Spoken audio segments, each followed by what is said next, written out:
Hello there, and welcome to Gooner U, where there are no degrees because learning never stops.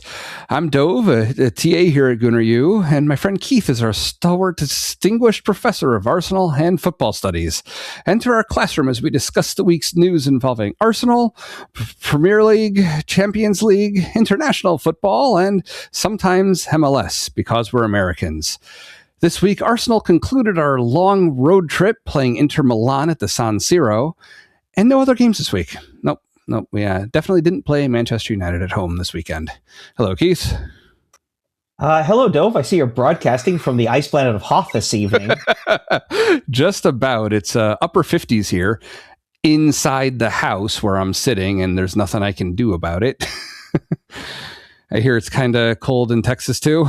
It is. If you step outside, it is below freezing. And it hasn't been so bad down around Houston. I know other parts of the state have gotten a little badly hit. Of course, if I disappear randomly during the show, then we've lost power, and I jinxed it. So it has been that kind of day, I guess. Now you do have a heater, right? You are set up for heat in your apartment. Oh yes. Well, if we didn't have the heat, then our pipes would all freeze, and then I'd be without water. And listen, so I was here in the Great Freeze of 2021, and I went a week without power and water. I can live without power. Water was a lot tougher. Let me just say that. If you've never been a week without water, oh boy, it's I can imagine. That changes your day a bit. All right, what's happened in Arsenal news this week? Just a little bit on the transfer side. There isn't much, but by this point, and this happened pretty early after our last show, so most Arsenal fans have probably heard. But yes, Ethan Nwaneri is gone. Well, I should say he's gone on loan, not gone altogether. Actually, now I'm double checking. I think he was on the bench technically for the Inter match. Yes, he was on the bench for the Inter match, but the next day appeared in Marseille, France, where he has joined Olympique Marseille for the remainder of the season on a loan, where he's no doubt seen a few familiar faces, or at least a few familiar to Arsenal fans, at least. Actually, one that's probably familiar to both Arsenal fans and to young Ethan is Quentin Timber, the twin brother of Arsenal right back Jurrien Timber. We were just looking through the roster as well. A few names we might recognize from the Premier League. Neil Maupay from ages past. Mason Greenwood, formerly of Manchester United.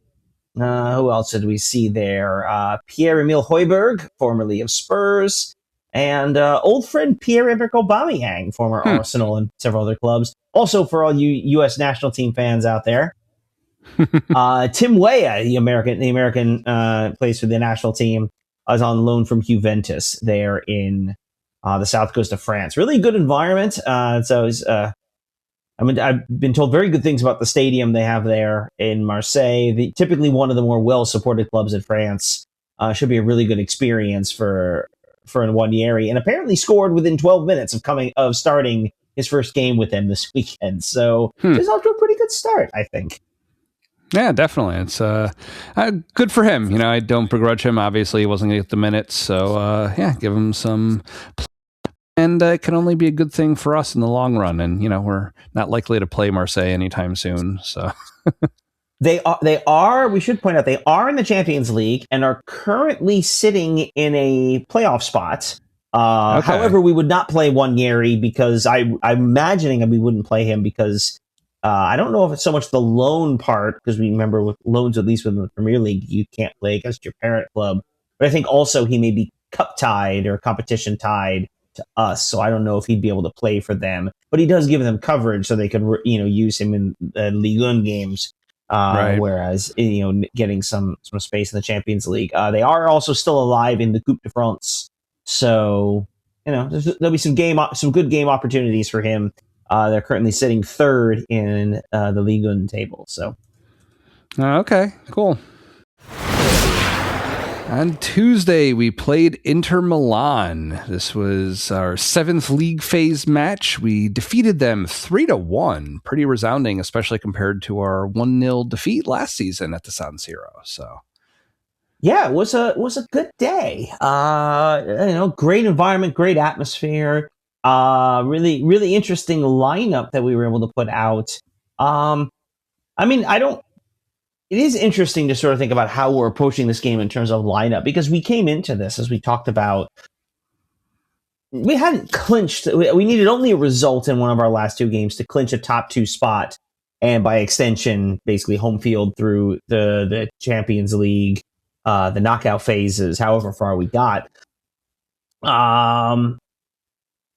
And of course, we have, as we'll talk about, we have Kairat coming at home this week. I think it's pronounced Kairat. I don't actually know, but obviously to be able to have that in hand when we go into the San Siro, I think allowed us to be a little more experimental. Nice to see Miles Lewis Skelly, who again I thought we talked sort of about his improvements.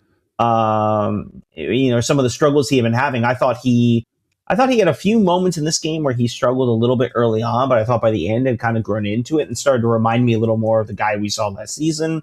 It was nice to see Christian Mosquera get some time. Jesus, I think, rewarded us well. So an interesting lineup with a couple of changes, a couple of guys getting to come off and getting some rest. Odegaard was one of them. And the fact that we turned it into a fairly resounding win. I mean, a pair of 3-1 results for the games against our pot one opponents, right? That was Inter and then also Bayern Munich. That's pretty good. Yeah, I mean, it was funny. I saw the lineup when the match was starting, and my first thought was, Mikel Arteta really doesn't care if we win this match. I mean, ultimately, I don't know that I disagree with him so much, because it doesn't really matter whether we do or not. We're definitely through to the round of 16 no matter what at this point. Yeah, we want to skip the playoff, and so we don't want to lose our next two matches, but that seemed unlikely. But yeah, obviously with the Kairat game as a backstop kind of gives you a little more flexibility there, but I don't look at this as a lineup that says we're punting. I think this is a lineup I think this is still a lineup, and again, I think it speaks more to the quality of the depth we have. I mean, I think Christian Norgard is the lineup decision that makes me say, we don't care. We can do this. Okay. No offense to Christian Norgard, who I'm a little surprised we haven't seen quite as much this season. But Odegaard got some rest, but Saka played as he does. Jesus is a Champions League player. Interesting, we kept Martinelli on the bench. He's always, at least at the start, he's always been a Champions League performer, and was again when he came on in this one. But overall, I think there was. I think there's more than enough talent in this lineup to say Raya, Saliba, Zubimendi, Saka. I think there's more than enough there to say this is a lineup that was taking this game seriously. And even if it wasn't maybe, I don't like the A lineup, B lineup kind of thing, but definitely if you're looking at A and a half, I don't know, lineup, and then to get the result we did, I think says a lot about this club and what it's capable of doing this season. Yeah, definitely. I definitely came away impressed with, wow, I wouldn't hesitate to call it the B lineup. I mean, there was a few key rotations that were not clearly who our preferred starters are. And yeah, to pull out not only a result, but a resounding result. Yeah, definitely a good showing. I think some of this too, and we'll think about this in the context of other events of the week, is Inter came out to play, right? I mean, this was a game, and why wouldn't they? They are top of the table in Serie A. They were the runners-up a year ago. They've are consistently a very good team, certainly both in Italy and in Europe. And at home, this is a team that's not going to be afraid of anybody. And they came out and tried to play us, and it felt good, didn't it? They played with the big dog and they got bit. Yeah. They are a big dog themselves, which is really more impressive. Probably the more impressive thing. They are quite a big dog themselves, with quite a lot of talent in that lineup. We were able to, it was an open game, it was a fun game. I think we're more than capable of doing stuff like that. And it's nice to see, especially given some of the tactical setups we end up going against when it comes to the Premier League. But more importantly, we took advantage of it. It wasn't just that we played that way, it was that we took great advantage of it. Yeah, definitely. Especially Gabriel Jesus. He is a Champions League player, isn't he? We talked about that a little bit with Martinelli and some others. who just sort of delights in this competition, and his career is that of a Champions League performer, and he delivered. Yeah, I mean that first one is the nice like back and forth passes, and then I feel like the way he slid and got his foot on that ball to poke it in for that opening goal. That's the type of situation that we've seen Gyökeres in repeatedly, and he doesn't get there. Jesus did what he needed to do to get there. Basically, that's what it looked like to me. Yeah, I wasn't going to turn this into a shot at Gyökeres, but I do think that's fair.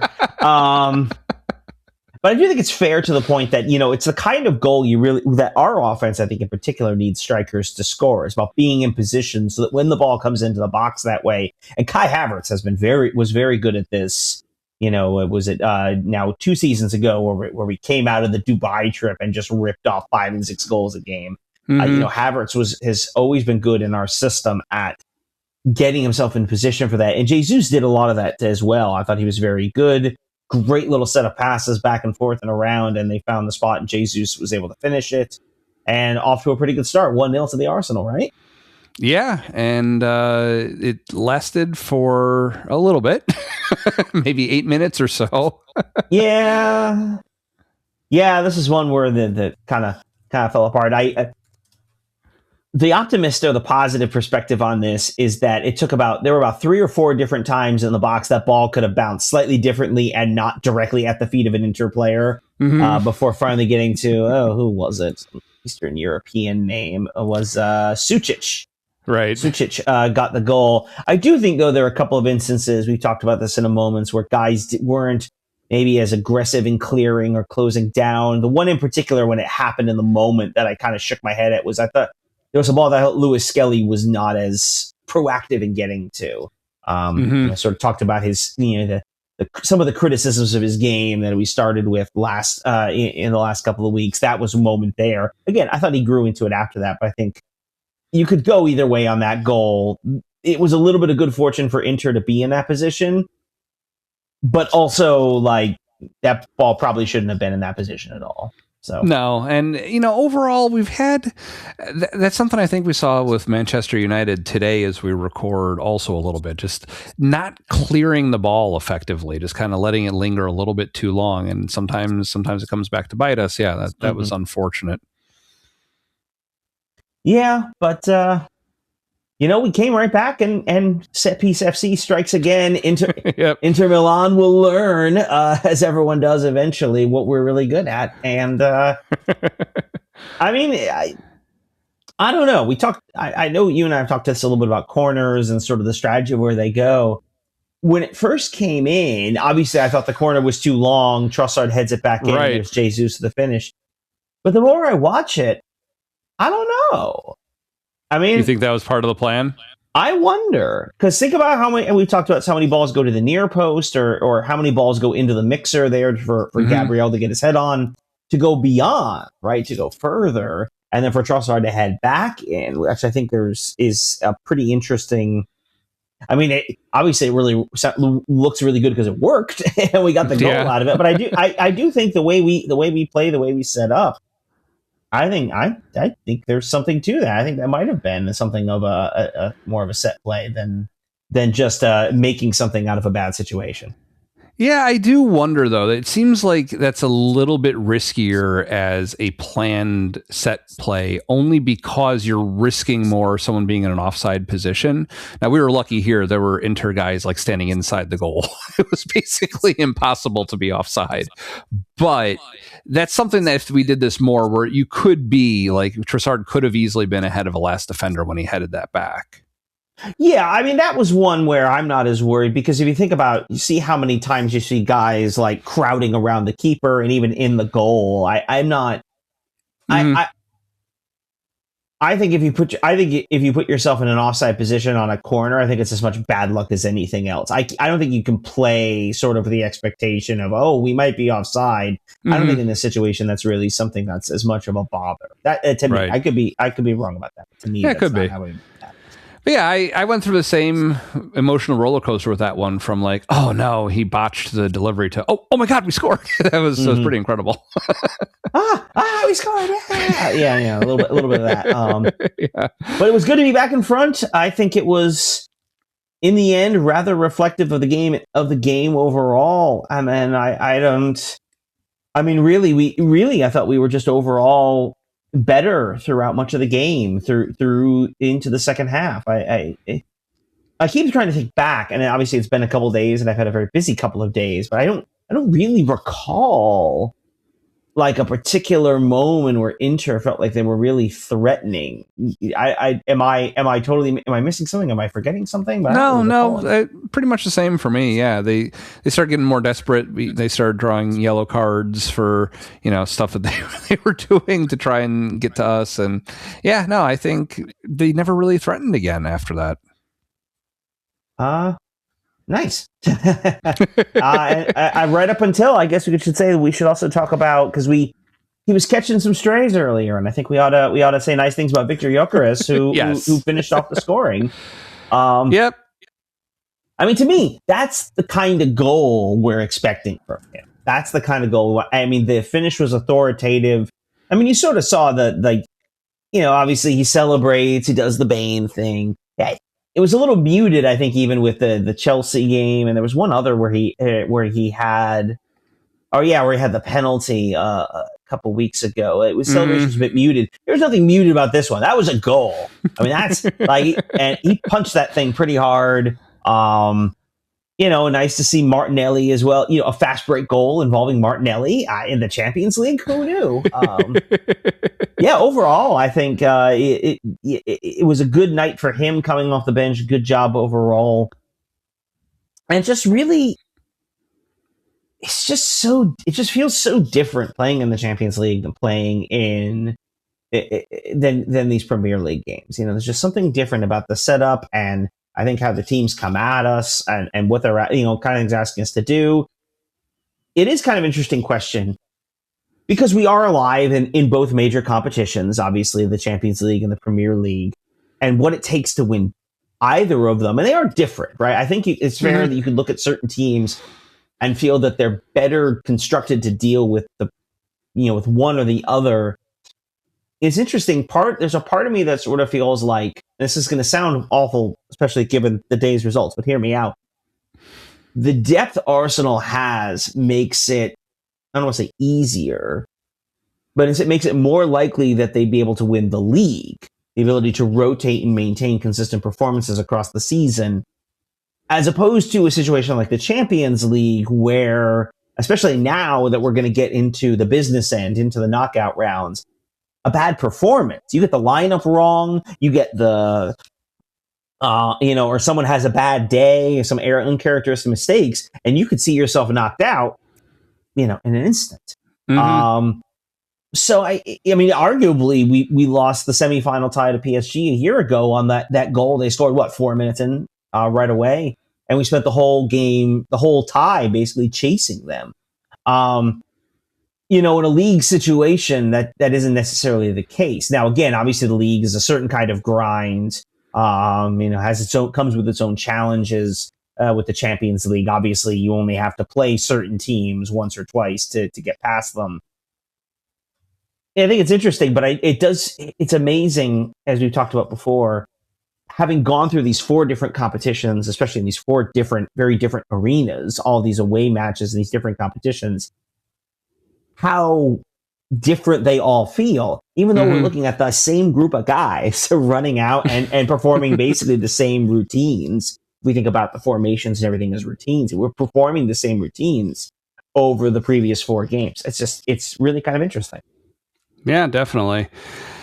So overall, though, we talked about the goals, and I guess one question I had remaining on the Gyökeres goal, Saka, that little kind of back heel. Do you think the way that he overran that, do you think that was on purpose, or do you think that was what he was trying to do to leave it in that position? Well, we just had that same conversation with the corner there. That might have been a little more of an error. That was a bit. We said Inter's goal was a result of some lucky bounces. I mean, I think maybe you could argue that was a bit of a lucky bounce to Gyökeres. But then again, you never know. I mean, the things some of these guys can do with the ball at their feet. I don't. It's not the craziest idea in the world, I think, to suggest that may be the case. But that one felt like it wasn't quite what he intended, but it lands to Gyökeres anyway, and there was tons of space around, so it's kind of one of those you can afford a mistake. But his body language after he ran past the ball, his body language looked like he was a little out of control and like off balance. Right, there's kind of a sense of that wasn't what I intended to do. Yeah, but happy accident. Yeah, I'm not complaining. I don't think anyone's complaining. So. So I noticed during the course of the match that Marino and Rice each got yellow cards, and the commentators informed me over the broadcast that means that they're going to get a suspension now.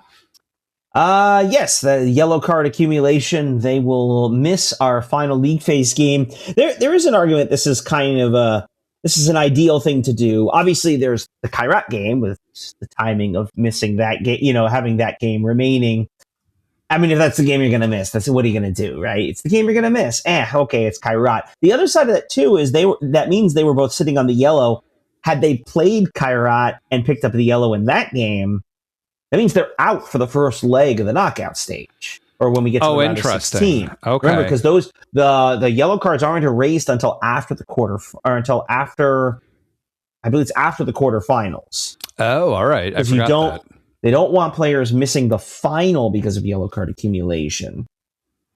Okay, sure. So they'll get wiped out at a certain point. But you still are, and you could sort of see it on their face. Both of them had kind of they knew what they were doing. This was not a gee, what a happy accident, what a coincidence that was. I don't think they were trying to get yellows. I don't think anyone's complaining about those yellows either. Certainly the two of them weren't. And right. I wouldn't be surprised if we see them as well when we get to we'll talk about the games over the next couple of weeks. Obviously with Kairat done, we have with Kairat on Tuesday. No, it's Wednesday. Was it 6, 7, 8? Yeah, that's Wednesday. And then of course in a week, I guess the 3rd of February, so a little more than a week, we have Chelsea in the League Cup semifinal, and so not having to worry about that and not having to miss the first leg of the round of 16 game will be big for both of them. In particular, Declan Rice, but also Marino as well. Yeah. One other thing that I was wondering over the course of this match is it seemed like Saka's corner kicks early on before the one that led to the goal, at least his first one, was kind of off maybe, and he refined it a little bit. And I was remembering that we've talked before about the size of the pitch at various stadia throughout all the teams and all the leagues. There's a pretty wide range of sizes. Do you think that could affect his ability to place it on target, like where he has to have like a calibration kick at the beginning of the match and then he kind of zeroes and like, oh, whoops, okay, a little too much, I need to take some off, or vice versa, something like that, or no? I mean, I don't think that's a no. I mean, there's always a little bit of that adjustments or micro adjustments that go in. And sometimes guys just miss hit balls, right? Sometimes they just, how many times have we seen them hit it, hit the first man and you just say, like everybody knows, well, that wasn't what he intended. Obviously that wasn't supposed to happen. Yeah. I do wonder, I mean, I do think there's probably a little bit to it. But my suspicion is these guys have kicked the ball so many times. They've got a good sense of distance and sort of their own range and their own abilities and how to kick a ball, how much power to put into it, to put it into a certain place. Mm-hmm. We are dealing, technically speaking, with the cream of the crop. Like they can do things with the ball, manipulate it with their feet in ways that you and I just can't and never will be able to do. Right. Their own hand-eye coordination abilities, but also honed. Remember, you talk about them practicing that in warm-ups or something. I mean, they kick probably a dozen corners in every single practice. especially given how often Arsenal practices set pieces. I mean, they clearly are doing this a lot. They clearly have a good sense of what it takes to do that. That's true. Suspicion, and they probably do also practice the corner kicks when they're warming up at a stadium that they're traveling to, also just to kind of get that calibration out of the way. Yeah, I mean, I'm not saying it doesn't happen at all, but I do think too, it's probably less of a case with a Rice or a Saka who take lots and lots of corners, who are our regular corner takers. But if you told me, I mean, even Madueke, who, obviously we know doesn't play as much, you told me he needed one to sort of find the range, maybe, a guy who isn't regularly doing that, or even an Odegaard perhaps. But I suspect those guys have a pretty clear sense of what it is, what they need to do what they want to do. Sure. It sounded much more graceful in my head, but All right. Who is your player of the week? I don't think we need to. The other one. We need to yeah. That's right. There was a second game this week. Okay. Yes, we have to talk let's talk about it. Okay. Manchester United today, as we record, a 2-3 defeat at the Emirates. I feel like this game involves you flipping on the hood and embracing the dark side on this one. Let's do it. Let's do it. Yeah. Because I'm going to embrace my anger today. I'm just kidding. But well, this isn't. Well, there were moments where this was a get the bleep button ready show, but we'll talk about this. We're not going to go there. I'm going to try not to go there, but yeah, this one sucked. This was not fun. This was a very annoying way to spend my late morning. Well, and like they say on Ted Lasso, it's the hope that kills you. It's like when we drew level, I was like, oh, okay, this is it. We're going to manage to get a point out of this, and then nope. It wasn't even hope. It's just. We're better than them. That's the frustrating part. We talked about how great the Champions League is, right? And the differences between competitions. I mean, you saw from the off, right, what United was doing and how they were playing. And I know we'll get into that in a moment, but it's just frustrating, to seem to continue to be able to. Every game we play in this, it seems like every time we play in the league at this point, we're facing teams. City does it. Liverpool does it. They come out, they sit in the block. I mean, you looked at United's formation today, right? They sat 9 guys clumped together in a box right around, right around the center of the field. And then Luke Shaw was out wide, keeping an eye on Saka, which was, largely a good idea. And every time it feels like we're close to breaking through, we just can't quite make it happen. And it is a frustrating thing to play. Arsenal gets a lot of criticism, and it's not entirely unfounded for playing slow, being deliberate, grinding it out, set pieces, rugby. Look at what we play every week. If that's what we're going to sit and do, what exactly? Where is the ability to be free flowing? And this isn't a criticism of United, by the way. Every team. This is how. I mean, you saw what you look. Inter's better than United. I know nobody wants to know, people are going to try to pretend that isn't the case after this result, but I'm sorry, Inter's better than United. Yeah. And you saw they approached us in very different ways. You saw what we did to them. I don't blame them for United for trying to sit back in a block. Yeah. No, and it was actually interesting. What the commentators pointed out, I'd never really thought about before, was when we're slow and methodical and just hold on to the ball for long stretches, that increases the other team's frustration, and they go after us and foul us close to their 18-yard box so often. And that is another source for set pieces for us, which you saw with that Declan Rice free kick. It can be, yeah. I mean, it depends. It's more of it's less of a frustration the more you're mentally prepared to go in and play that way. Yeah, I mean, in a sense, you could see it didn't look to me like United was getting particularly frustrated. Of course, there were a lot of fouls and some silly ones. It is, I because of the weather, I was not able to be at the pub. I watched this one at home, so I got a lot more of the broadcast than I usually do. Lee Dixon knows a lot about defending. Some of his opinions I take issue with, but certainly he talked a lot. He was very critical of a lot of the fouls that were being given away, just kind of like silly, unnecessary ones, like sort of not quite understanding your position. And it was, in a sense, a lot of those were targeting United players because we were still, by and large, had a lot of the possession. But overall, I thought they did so much well. It just feels like it should be more, especially given all the ways that the thing kind of fell apart on us, which we'll talk about the goals in a moment. But I mean, let's kind of look at it from the start. Yeah.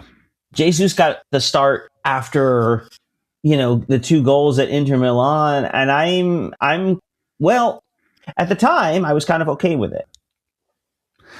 Yeah, going into the match, I could see why Arteta would have made that decision. Didn't disagree.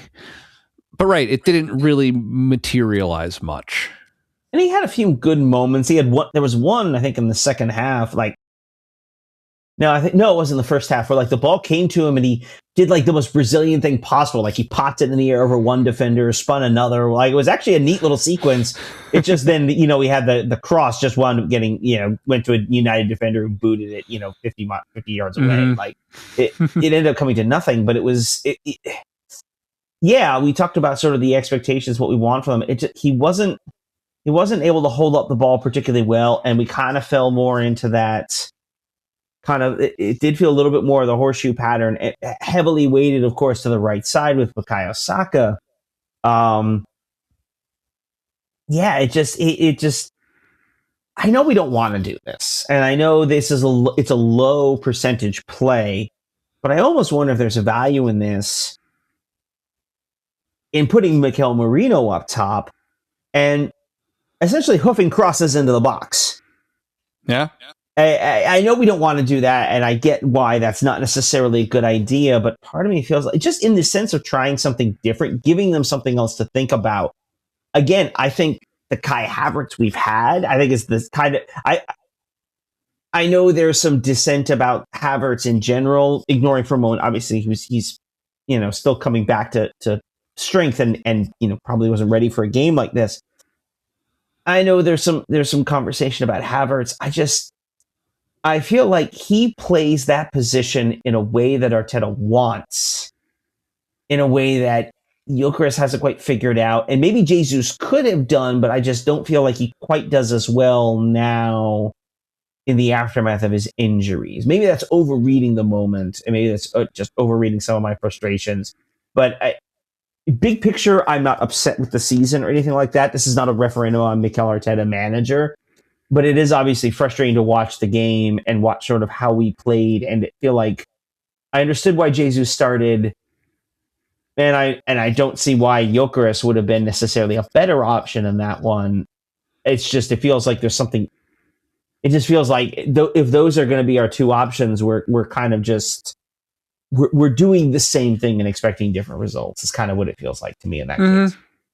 Yeah, I mean, I see what you're saying, and especially we kind of got used to having someone like Kai Havertz or Mikel Merino doing the same kind of thing that Havertz was doing, and that does work well for our team. And did we maybe go looking for Gyökeres and so eagerly readopt Jesus in that same pattern just because of the public discourse around it? Do you think that affected Arteta and wanted to try and put a number 9 up front like that? No, I think with Gyökeres, I think there's 2 different things. I think with Gyökeres, it's an adaptation process, both him adapting to Arsenal, but Arsenal also adapting to him. He isn't Kai Havertz. He doesn't play that way. Those aren't his strengths. You don't want him to fill that role. But I do think that hasn't quite connected as well as we might like. Who knows? He might have a season next year where he comes good and hits 15, 20 goals, and we're happy. He just hasn't quite been able to work that out. We've talked a little bit about maybe he's been overplayed a little bit given Havertz's injury, Jesus' injury. I think with Jesus, it's a little more, because I remember when he came in, and it wasn't just his. I mean, he was a physical monster. He could bully defenders, including guys who were quite a bit taller than he was. Had a physicality about him that I feel like he doesn't quite have, and I wonder if some of that is the residuals of the injuries he had. It's it isn't a video game where he's recovered and he comes back and it's like he was never gone. I do think there's still an element of kind of regaining his strength, and I talk about his age. I'm pretty sure he's in his late 20s. We're not dealing with an old player per se, but I do think whatever whatever it was he was when we first signed him before all the injuries started to hit. He is not that player at the moment. So I think a fuller strength Jesus does more of the Havertz role. I think he fits that a little better. I think at the moment, I think at the moment it's just not quite firing in the league. Again, we're just coming off a game where they both scored. They combined for 3 goals. Jesus has had a couple of goals over the last couple of weeks. So I don't want to jump into a crisis evaluation, but I do think it's fair to say that something isn't quite working there. And how much of that too is, Timber playing on the left? And how much do we miss Calafiori there? How much of that is, Odegaard not having a particularly good game today, and his replacement Eza not having a particularly good game today? How much of it is Zubimendi maybe running out of gas a little bit because he's played constantly this season? Yeah, he has. Yeah. So I think it's a lot of things. I know we focus a lot on the striker and the center forward, and of course, we talked about it in the summer. But maybe that, to me, that's just a part of this. Yeah. So that's overall your analysis of what's gone wrong today. Yeah, a bit of a that was one set of things that went wrong today in terms of the offense, our ability to score. In terms of our ability to score, I mean, we did generate a goal. I know it's an own goal. Off Lisandro Martinez, which it took 5 or 6 replays, but I finally did see it. Oh yeah, that's the right call. Yeah. But I mean, it was a great set of play. Saka, it was a really good idea actually in terms of finding ways to get Saka space, which was instead of rolling the ball on the ground the way we always do, they try to they did the cross-field diagonal, which put him into space in a way he was able to get to Odegaard, slotted it into Timber.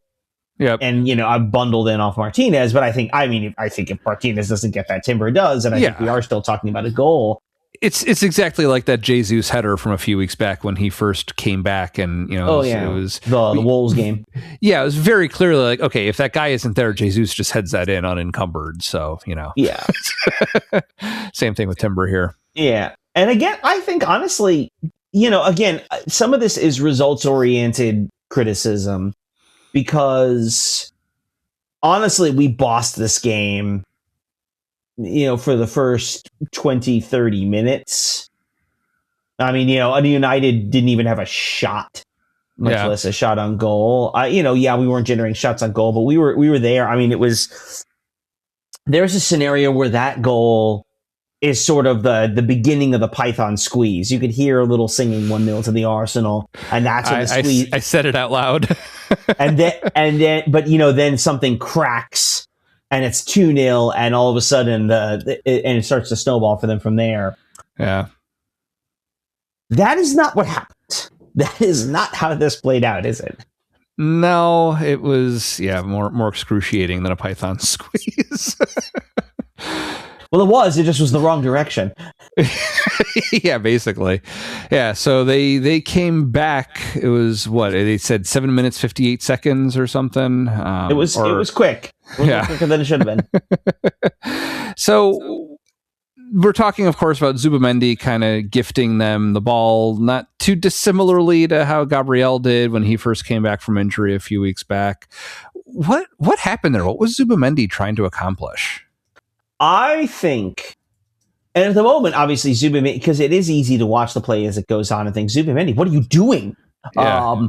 I think, and I saw some of this, some post-game commentary, reading it, and some follow-up comments as well lead me to believe, I wish I could remember where I saw it, but lead me to believe that there's something to this. I don't think Zubimendi is actually the villain on this one. I think it's William Saliba.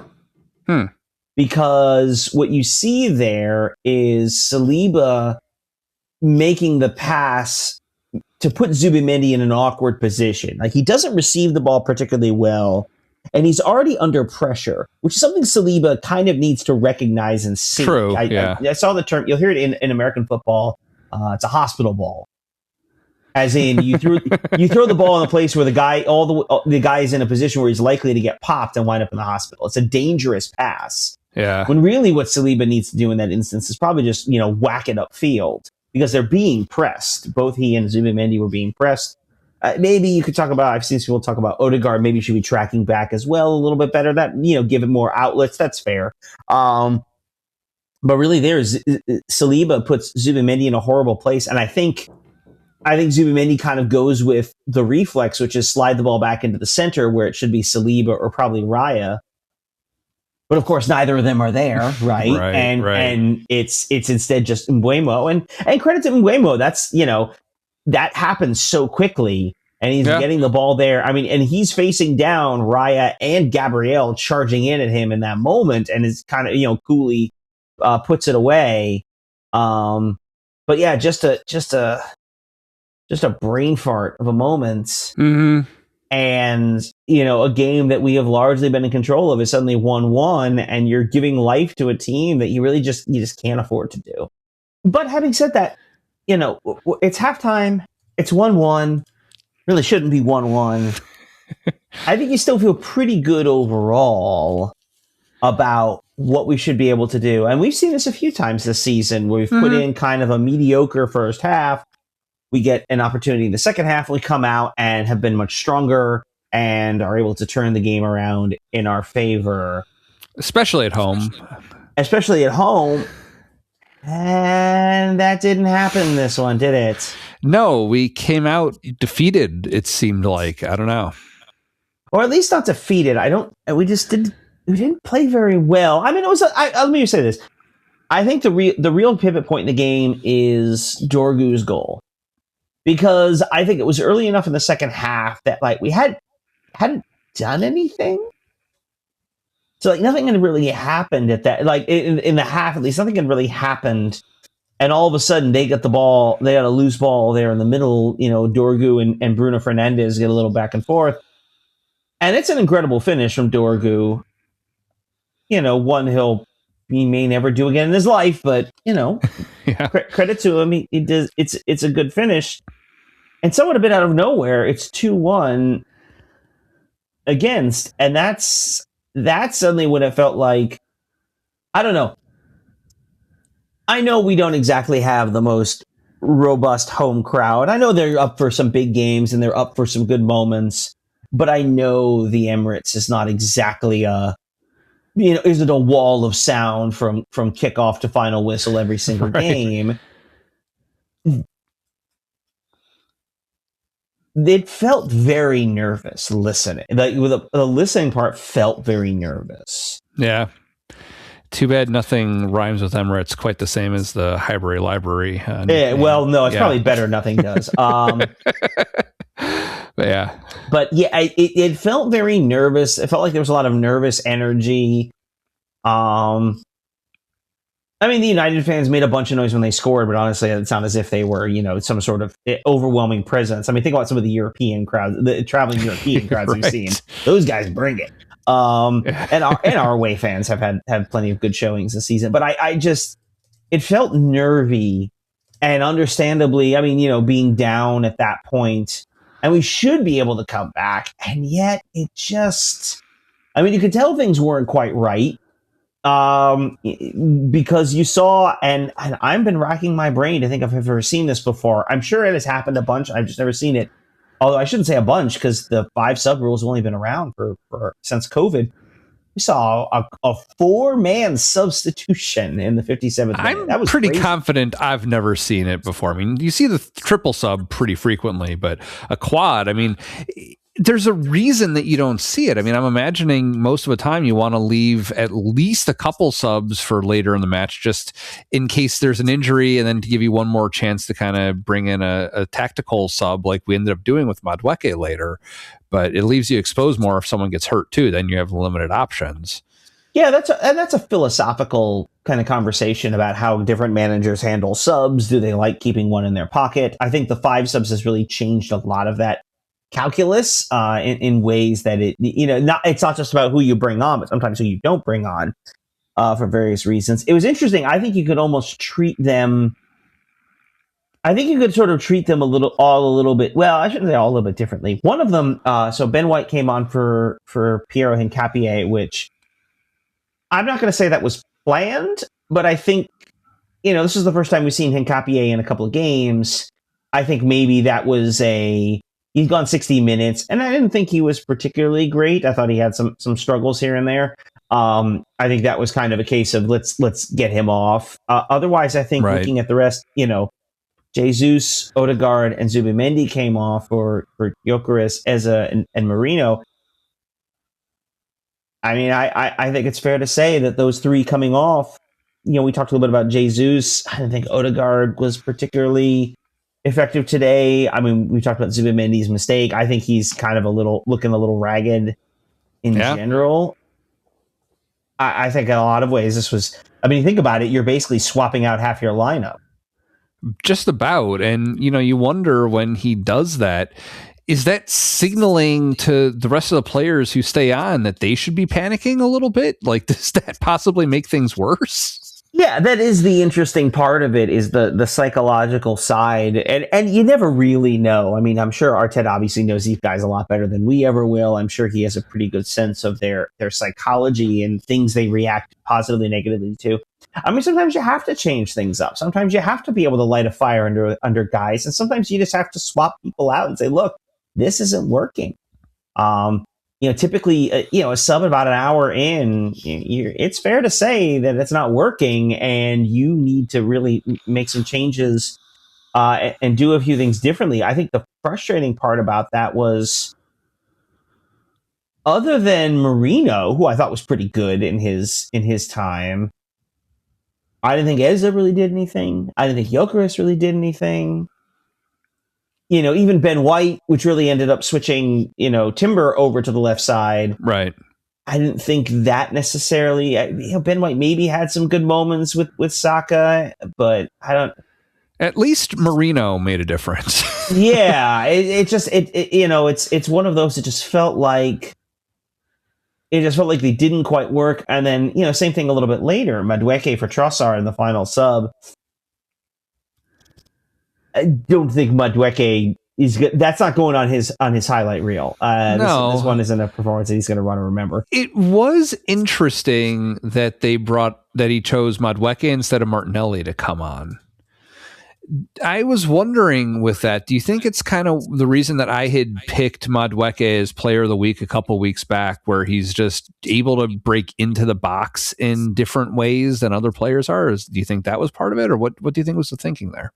I do think there was a little bit of a chaos agent element to it, like an attempt to create or do something. Because especially at the stage he came in, it was still 2-1, and they're trying to get back in it. We aren't really generating a lot of opportunities.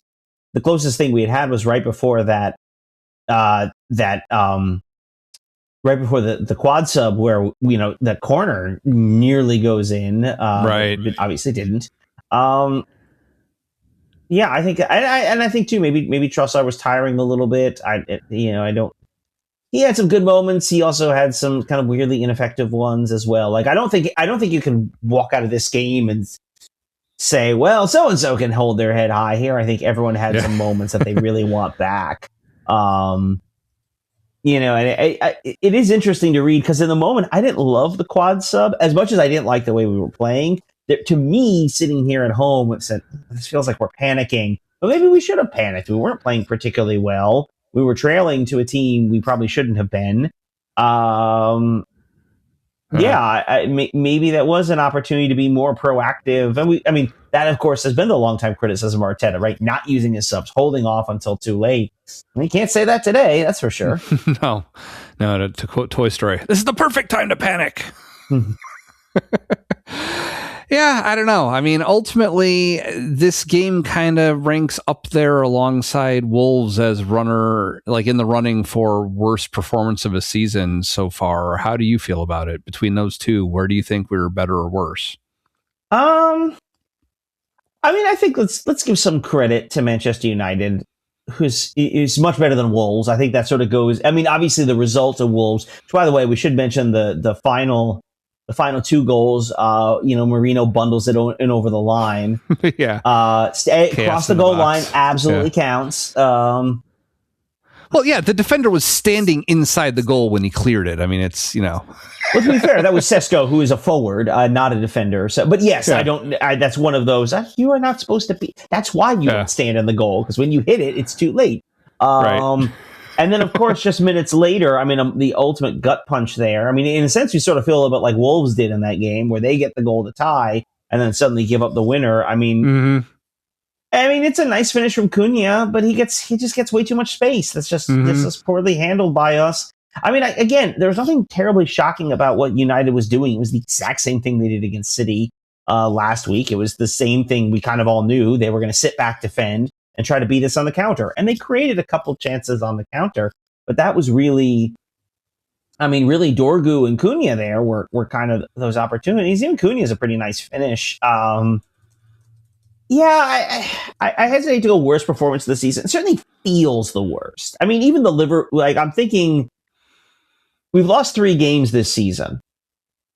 I don't mean to the league. I mean, period. We've lost 3 games, and they all sort of feel differently. Liverpool was, they're all kind of gut punches in their own way, right? Liverpool was a gut punch.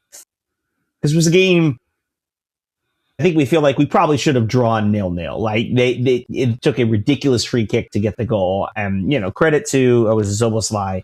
Okay, yeah. The Villa one, that winner came so late. It was you're still just like processing what's happening. Right. This one, this was at home.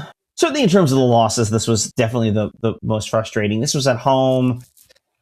It was also the whiplash of drawing even, and then I think this is the one where I said it was 2 minutes and 58 seconds later was when he scored. Right. And obviously we're far removed from sort of the titanic battles of Ferguson and Wenger and those days when it was Arsenal and United at the top of the league. We're a long way from that in a lot of respects. But there is something about, losing to these guys. Ugh, just... Well, this group of players does seem particularly dislikable, too. They're. I'm not particularly. I've made my feelings about Bruno Fernandes clear, known on the show. We're not going to talk about Bruno today. Who, by the way, who's rather. I guess we are going to talk about him. Who was rather anonymous, I think, for most of the game. Yeah. Except, of course, on those instances where he's whining for foul calls that have already been given. Or slamming the ball into a teammate's face. Yeah. Yeah, although, to be fair, that was an accident. Sure, but... Yeah. Again, kind of a weird one. They were all screaming for a stoppage of play, and I'm a little surprised they didn't. A ball hit him in the face. That's a head injury. I really don't know. That was an odd one to me, but... Yeah. Yeah, of course, United does that thing where they're plenty of pushing and tugging on Saka. Plenty, Lisandro Martinez may or may not have slapped Jesus in the back of the head at one point. It looked like he had a chokehold on Gyökeres at one point. His arm was wrapped around his neck. Yeah, and United players, I thought, going down a little easy at points. But hey, I don't. I'm not actually going to talk about the refereeing here because I don't think that was a determinative in this game. That was mostly just me airing my frustrations about playing United. I don't know. I think it was the worst performance given the circumstances. Especially coming off the Inter game where you feel so good and our performance is so strong against a much better team. And then to come here and do that, to lay an egg at home. I guess this is a random point of comparison, but in my head, I was sort of tossing it over. So obviously, I follow lots of teams, lots of sports. One of them, the New York Islanders hockey team, recently were on the West Coast road trip. They played Edmonton and Calgary and Vancouver and Seattle. They played a bunch of games out west. And they were gone for 2 weeks. And they finished earlier in the week, and they came home Saturday. They played their first home game after 2 weeks away. And it was a stinker. They lost 5-0. It was just a bleh, terrible game. And they talked about that even coming in, that there was something they wanted to guard against, that they didn't want to have a letdown after the road trip and come back, even though they're obviously very tired from all the travel and stuff. And then, of course, that's exactly what they did. Now, Arsenal, the road trip we're talking about, the away games, it was, there and back there. And what was it? Portsmouth and home, Chelsea home, Nottingham home, Inter Milan home. It wasn't as if Arsenal was on the road for 2 weeks. Right. These 2 weeks. But I always wonder. It's still a lot of travel over that time. Yeah. It's a lot of travel. Yeah. I mean, United didn't play a midweek game because they were eliminated from, they didn't qualify for Europe and have been eliminated from every other competition so far. I don't know. It wasn't a great performance, but I'll say this as we get towards the table talk segment. I don't. I don't want to read any of this as a referendum on Arteta and our style, and I think it was a bad day. I think we just had a bad day, and yeah, it feels like we're having a few too many of those, and I kind of wonder. I would love to be 20 years in the future and have Arteta have them do the documentary on this season and hear what they say 20 years later. Oh man, we were freaking out. Everything was fine. Yeah, we were just unlucky. Or man, we were freaking out at this point. They won't say anything now, of course, but I'm kind of curious. So 20 years later, what they say. You're implying with the perspective that we go on to win the quad and do that for the next 2 or 3 years, and that we look back at this and laugh. I didn't say I did not say that. I did not say any such thing. We don't tempt fate on this show. I did not say that. But I mean, just the idea, maybe when Arteta writes his memoirs or Bukayo Saka writes his when these guys come out with their stories years later and they talk about this something this season or these kind of moments where we treat them one way. Because it always, to me, I'm convinced. I'm not convinced. I know it looks different to them on the inside than it does to us on the outside. Right. And you always wonder, what is it I don't see? What am I missing? What do I not understand? That I'm never going to understand because I'm not there with them, All right. So for real now, in this week when we played Inter Milan and if I'm forced to admit it, Manchester United, who is your player of the week? I'm going to go with Bukayo Saka in this one. I've sort of said this. I think overall, lots of guys had really good games against Milan and lots of guys had really terrible games against United. But I think Saka, I thought he was a good performer all around. Obviously loves the Champions League, was involved in the some of the goals. I think also, he was involved in the first goal in United, actually involved in both of them because he puts it in the corner.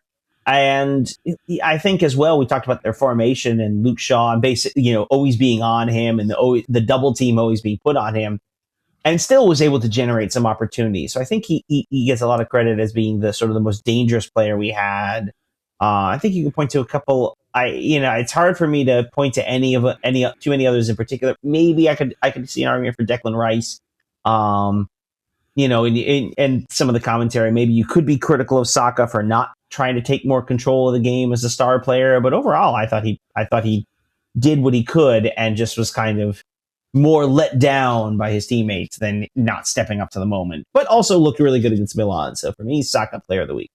Yeah, no, good call. Definitely strong on both. For anyone who's watching or listening to this and you want to know a little bit more about Saka and his history, take a look at our short from this past Friday where we gave a 1-minute bio of Saka and his contributions to the club to date through his life. But good shout. Definitely strong performance. For me, I'm going to continue the running theme of this week's episode and pretend that the Manchester United game didn't happen. I'm going to pick Gabriel Jesus. Overall, the brace in the match against Inter Milan was huge. Great thing for him. I'm glad that he's really getting back to it, getting into good form. And even this week, even though he didn't end up doing much, but healthy enough to start, that he's starting for us again. That's really good. Just doing the things that we want a center forward to do, at least some matches that we play in. And yeah, it's with Manchester United. No, I was so pissed off by the time it was done. I didn't want to acknowledge anything that they did in that match because it was just and I finished watching the replay not too long before we recorded, which I'm sure is not helping matters. I haven't had time to cool off about it yet, but yeah. And I know it feels like I've been kind of taking that cop out of like focusing on one match more over the last few weeks, but we've had that a bunch where we'll have like one really good performance and then one not so good, and it tends to be our performances outside of the Premier League have generally been better than those in the league the last few weeks. It's like we're kind of getting by. It's, grinding it out like you've talked about, where, we're doing what we need to stay in this competition, waiting for the point where we're not in those other competitions through victory or otherwise, and just kind of waiting it out. So maybe we follow this mold for a little bit longer, but yeah, it's a little frustrating. That's a good word for it. So after this week's defeat at the hands of Manchester United, how are we looking in the Premier League table? Well, we are still top, so let's dial the criticism back a little bit. We are still top of the table. Well, we can do our weekly recitation. We're top of the table, top of the league. We're 4 points clear now. Manchester City and Aston Villa did win. They're both at 46 points. We're at 50. Congrats, Manchester City, on snapping your losing streak by beating Wolves. That was good for you.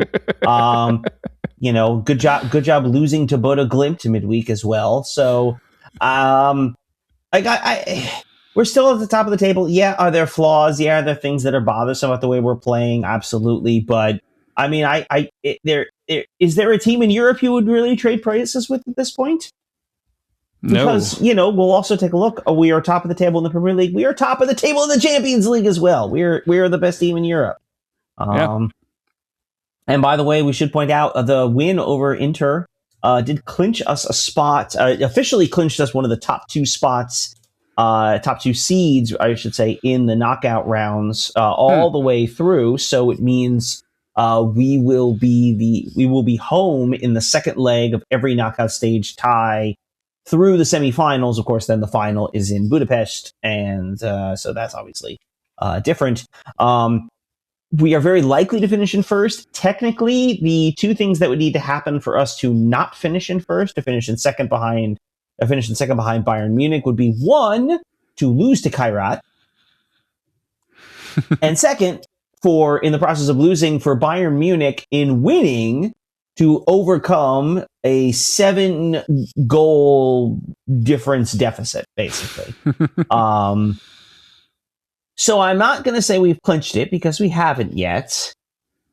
I'm sorry, it's only 6. I'm sorry, we're plus 18, they're plus 13, so it's 5. So it's 6. I'm sorry. Right. Okay, so now it's suddenly I'm just kidding. and either way, even if we finish as the second seed, we wouldn't see Bayern, assuming they finish as the 1. We wouldn't see Bayern until the final anyway, so it doesn't really matter. So we've essentially done about as well as we can in the league phase to this point. And I don't have a lot to complain about, except maybe the 2 goals we gave up in the league phase to Bayern Munich and Inter Milan, which, when you say it out loud, isn't really something to be too bothered by. No, it's actually cool, too. I'm seeing that Bayern has continued to beat everybody except us. We're the only team that defeated them in the league phase so far. So it's pretty cool. Mm-hmm. What is coming up for next week? So 2 more games this week. That's just where we are in the season. 2 games a week on. Oops, I need to make sure. Sorry, I was looking at something else. I need to make sure I get the day right. On Wednesday on Paramount Plus, we will close out our Champions League campaign facing Kairat Almaty. I think it's how you pronounce it. Kairat out of Kazakhstan. Champions League debut. They're currently sitting dead last on the table with a draw and 6 losses. They scored 5 goals, minus 14 goal difference, and they're 1 point, as opposed that loses the tiebreaker to Villarreal, who's at minus 10 on goal difference. A lot of guys, I think, are going to get some good Champions League minutes that they maybe weren't expecting. I think is probably the best way to say this one. Yeah. But they are officially eliminated. They cannot qualify for the knockout phases. So there's really is about as much of a dead rubber as you're going to find. But hey, you know what? Congrats to Kairat for being in the Champions League, and I hope everyone has a lovely bus ride over and a lovely flight home. Boy, that is a long way away. For them. Yeah. And then, of course, on the weekend, back to the Premier League, we will be away to Leeds United. That game will be on USA Network on Saturday. Just quickly, Leeds currently sits 16th in the table at 25 points. And it's never easy to go to Ellen Road, but it's a game that we need to kind of put. I would feel much better if we put the foot on, so to speak. Yeah, I agree with you on that one. And then due to winter travel plans, we are not going to be able to release an episode next week. So why don't you also cover what's going to be coming up for the following week? First one will be the following Tuesday, which is, just checking my calendar, Tuesday, February 3rd. We'll be home against Chelsea in the semifinals of the Carabao Cup. Remember, we lead that tie 3-2 with the second leg at home. In my most dyspeptic moments, I hope we sit in bunker. I hope we pack 10 guys in the box and sail and just like Neo in the Matrix, just. Yeah, and let everyone whine about and see how they like it. We know that when we need to, we can do that better than anybody else. With looking at how that City match went last year, when we had to do that for the second half, we know that we are the best bunkerers there are when we're forced to.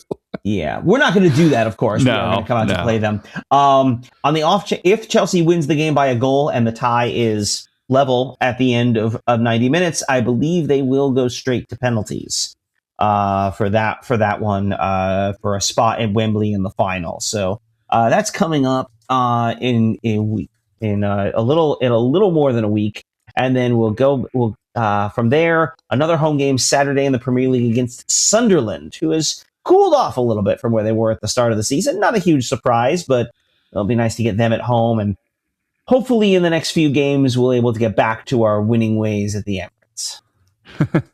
And apparently I'm looking at, I don't know what site this is that I'm on, but they're talking about the tiebreaker, and they say, to quote, I'll have a link in the show notes, the semifinals also differ from earlier rounds in that extra time and potentially a penalty shootout take place if a tie is level after 180 minutes. Oh, they do have extra time. Oh, never mind. I was thinking the previous round, with the Palace game, we went straight to penalties. Yeah, between round one and the quarterfinals, no extra time is played. Yeah, I really don't want an extra half hour of Chelsea. I don't think anyone needs that in their life. So yeah, let's not do that. Let's finish this one off and get our trip to Wembley. Yep. Sunderland is going to be 90 minutes. We're not doing extra time with Sunderland or Leeds or even Kairat. So. And also, just for anyone who is potentially a little bit newer to the sport, just a reminder of what we mean by two legs and that we're up in the fixture so far is we're adding the scores together from both legs. So we are starting off with a 3-2 lead over them. They would need to have at least a 1 goal margin to draw even with us to force that extra time. So. Yes, there is no away goals rule as there used to be, so that's out. And if you're all still new to this, get used to the 2-leg format, because that's how the Champions League is going to go from after Kairat. Yep. Well, thanks for joining us at Gooner U. If you're watching us on YouTube, you can also listen to the podcast version of our show on Apple, Spotify, and some other places. If you're only listening, try watching us on YouTube with the link in the show notes. Your homework for today is to hit the like button on one of our videos. It helps the algorithm to suggest our videos to other like-minded viewers. You might be able to do that on one of our segment episodes we started posting, which is just a piece of the full-length show, or one of our shorts, or the full show, of whatever you feel like. We record the show using Zencaster. If you'd like to try it out, you can support Gooner U by signing up using the link in the description, which also has links to everything we talked about and our socials. Again, my name is Dove, and you can find me on Twitter at Dove Frankel. With me, as always, is Keith, and you can find him in a pub watching Arsenal matches. Just remember, everyone, don't give in to hate. That leads to the dark side.